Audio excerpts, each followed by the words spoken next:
What's up, everybody? Welcome back to your favorite New York Jets subscription podcast, Badlands. I'm your host, Joe Caparoso. Monday AM coffee, draft guide week. A big week here at Badlands. One of the first things we thought of when we launched Badlands was beyond the podcast, was doing some type of an annual draft guide led by Connor, who's, of course, an expert in all things NFL draft. And this guide, it's one of my favorite things that we do all year. And it's evolved and grown so much since we initially launched it. It's going to hit tomorrow morning. Led by Connor. I think we're going to have over 150 reports submitted in the first draft. It will get up closer to 200 before night one. Dan has jumped in and added a design and navigation element to it that has just up-leveled it in such a unique way. It used to really be a PDF. Now it's a whole website effectively that will be baked into our Patreon and also available for one-off purchase at badlandstoj.com. Meegs chipping in on the scouting reports. Will's chipping in with some of the positional writings. I believe Paul is as well. It's a great product. And if you're someone like myself who, you like the NFL draft, you follow the NFL draft, but you are not like an in-depth, all year round expert on it, and you want to get as smart as you can on the entire class, especially the later round guys. We all have a little bit of a feel for the top of the first round, but day 2, day 3, this guide I have found is a great tool and resource. So look for that. It's going to hit tomorrow and it'll be available for everyone on War Room at patreon.com/badlandstoj. Great time to upgrade. We'll have a War Room episode on with Connor and I tomorrow night where we're discussing it. Normal pod on Wednesday. And again, at badlandstoj.com, you could buy the draft guide one-off if you're just watching this on YouTube or your deep dive and you don't want to make the full jump yet. You could also get tickets to our draft party there. So check that out, badlandstoj.com. Anyway, I'm going to riff on the draft here because it's the week before the draft. We're 10 days out. And, usually at this time of the year, I'm sort of writing out what my visceral reactions would be to any pick. And this year, it's very hard for the Jets to pick an offensive player and to be mad or disappointed. And that includes staying put at 10. That includes trading up. That includes trading back. My preferred pick at the moment, I would say, is staying put and getting a Dunze. That's what I would say is my number one best case scenario. Not far behind is just trading up and getting Marvin Harrison Jr., getting Neighbors. Even if they trade up a spot or two for a Dunze, you won't hear me complaining. Basically, I want one of those top 3 receivers. Not too far behind is getting Fontenot, which I'd be more than happy with. Like the versatility. I think he can thrive at guard or tackle in the NFL. And I don't have a problem with the Jets going offensive line in round 1, even though I slightly prefer a pass catcher. A step below those two, I would say, is, the Bowers, Fuaga, Fashanu tier for me. I feel like I like Bowers more than most at this point. I do not categorize him in my head as a traditional tight end, so it doesn't mess with the Conklin-Ruckert dynamic for me. I think you could play him and Conklin at the same time. I think I like Ruckert, but he has not shown enough through 2 years to not take a prospect as good as Bowers is. And you're just adding a weapon and a pass catcher who is effectively really going to become like your number 2 receiver, number 3 receiver, like right away. So I won't be complaining if they get him. I can't say I'd like it as much as a Dunze or getting MHJ or some miracle scenario where they get their hands on Alt. But I'm not going to be complaining. I wouldn't be thrilled with them trading down and taking a Latham, Mims, or Guyton, basically trading down and going second-tier offensive tackle. It really, I guess, depends how the board breaks. Maybe all the receivers are gone and there's not really a move to be had. I like Brian Thomas Jr. a lot. I would probably just take him in a scenario where you can't trade up and all the receivers are gone and Fatanu's gone and you're like, I would probably just take Brian Thomas Jr. I would certainly take him before I took Latham. I'm not as crazy about him. I know there's a lot of variance in how he's ranked. I worry about the size. I worry about the pass protection. I worry about how he looked in some big moments. So, taking him at 10, I wouldn't be crazy about. Trading down to 16, 17, 18, maybe a little later and getting like that second tier like Guyton or Mims, again, let's see what you get back. But in this sort of all-in window, like get a Dunze, get Fataну, get Bowers, like get one of those three. I'll be very happy if they're not going for the big swing of going up and getting MHJ, depending on how the board breaks. I don't. They should not take a defensive player in round one. I don't know how to. I'll just keep it very short, simple, and sweet. There's no scenario they should take any defensive player in round one. If they do, I will not be happy. I don't care who the player is. I don't care if they trade down to 32 and take a defensive player, or trade up to 3 and take a defensive player. Don't take a defensive player in round one. They should be taking a pass catcher, which is inclusive of Bowers at tight end, or an offensive lineman. It's very simple. Take one of those two positions. You have the flexibility to likely get a very good player at number 10. Or again, if you want to be a little more aggressive, move up a few spots. There's plenty of scenarios that make sense for that. They have enough ammo to do that if they really want to. Or trade back and get your second round pick. Not a bad thing either, depending on what your strategy is for round 2 and who you're eyeing up there. So it's a night that I think Jet fans are going to leave happy. Certainly they'll leave more happy than they were last year. We don't have to lie to ourselves and act like anyone was overly excited about the Will McDonald pick in the moment. And I feel like McDonald unfortunately gets like picked on a little too much because I do still think he could be very good. I don't think he's going to make the Jermaine size leap, but I think he will be a good situational pass rusher behind Reddick and behind Johnson this year. So we're not out on that.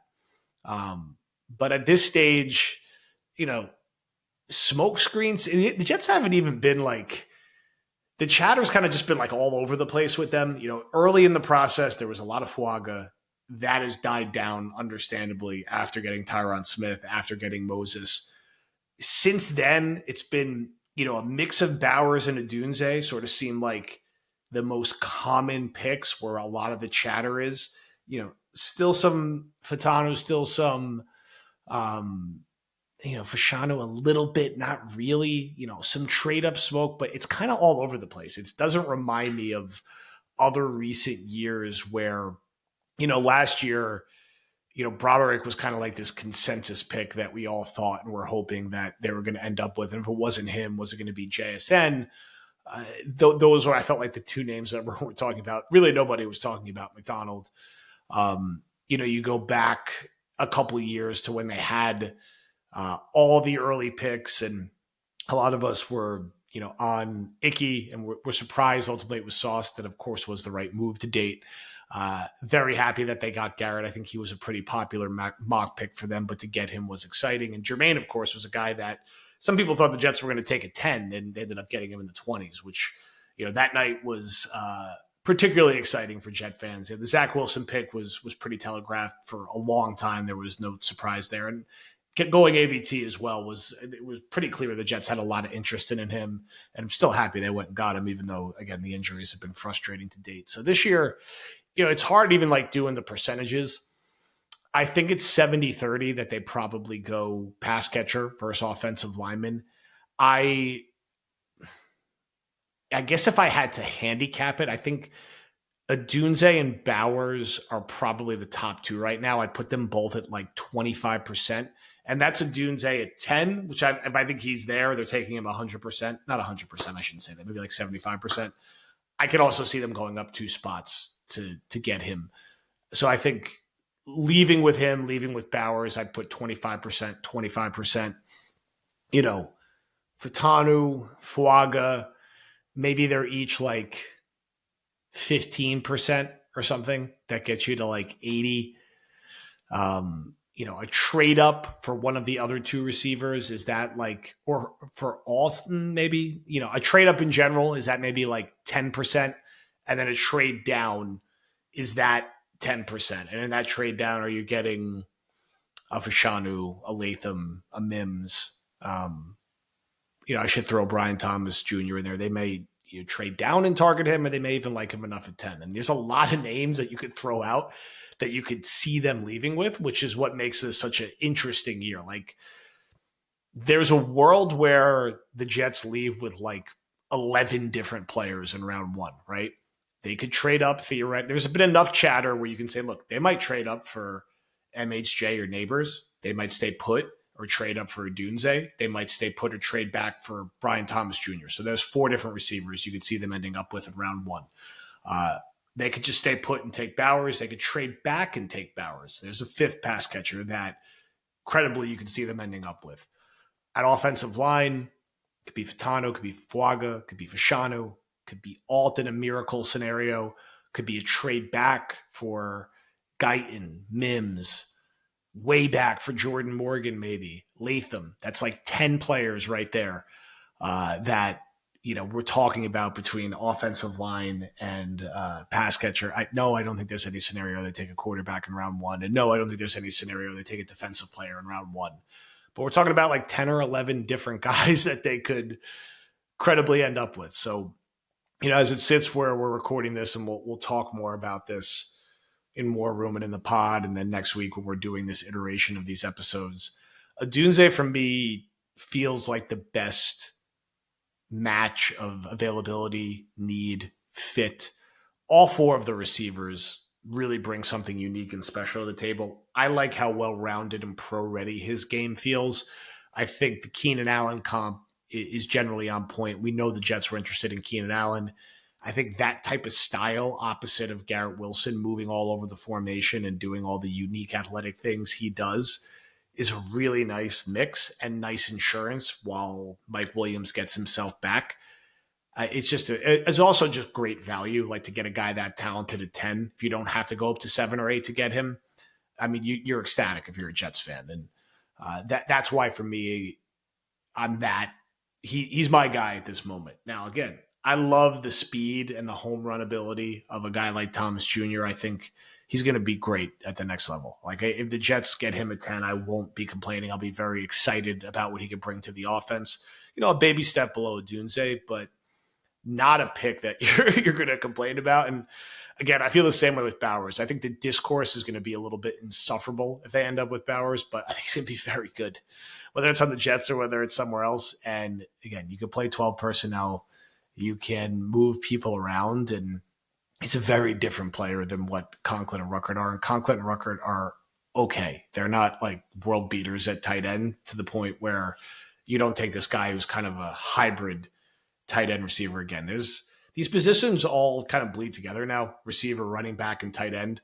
They're just playmakers, right? Breece Hall was the Jets' second best receiver last year. He had like 75 catches. He's probably going to be most weeks their second best receiver this year, even with how good Mike Williams is or them drafting someone. That's how good Breece Hall is. And you see this with McCaffrey on the Niners, and these positions start to bleed together a little bit. And that's a good thing. It makes you harder to match up with. So, it's a little, in some ways, kind of quiet. I guess it's not that quiet. The Jets brought back Ashton Davis, which Dan got to talk about. For me, like, the Jets got him back for like nothing. He's a good special teamer. He's a good depth player. I still think you need a veteran safety, and you don't have to do that now. Do it after the draft when you add your backup running back. But, Davis is not really a full-time starter. I'm not really sure Tony Adams is a full-time starter from what we saw last year. I like Chuck Clark a lot. He's coming off a very serious injury, so I think any safety you sign in like June is going to be dirt cheap as well. Get someone with some starting experience in there. They did this last year too when they got Adrian Amos, although I know that was kind of hand in hand with the Clark injury, but I think they'll add a veteran at some point there. And beyond that, we waited out for the NFL draft. And again, as a reminder, patreon.com/BadlandsTOJ, you will get the draft guide tomorrow. Sign up, grab it, and also come out. Live pod, draft party, hang out with some Jet fans. Knicks Rangers are on. We will have that on the other TV. Be it Reds right by MetLife Stadium. If you've been to a Jet game before, you've been to Reds. And that's also at badlandstoj.com. So thank you, everyone. Enjoy your Monday. We will be talking to you again tomorrow, Connor and I, new War Room episode, and we'll be diving deep into the draft guide and everything that they covered. So enjoy your Monday, and we'll talk to you soon.